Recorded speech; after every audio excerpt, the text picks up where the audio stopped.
নমস্কার দর্শক বন্ধু, আমি জ্যোতিষী রাজদীপ শাস্ত্রী আপনাদের সামনে আজকে একটা টোটকা বলছি।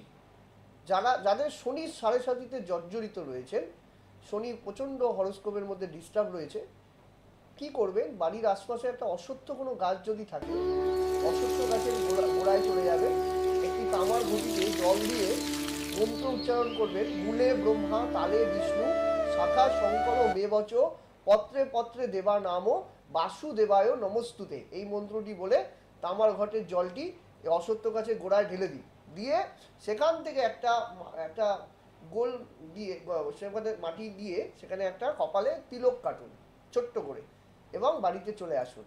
এভাবে যদি 4টে অমাবস্যায় যদি বা 4টে বিশেষ দিনে, শনিবার হোক অমাবস্যা হোক, আপনি যদি করতে পারেন, তবে কিন্তু আপনার জীবনে কিন্তু শনির কিছুটা অশুভ প্রভাব কিন্তু দূরীভূত হবে।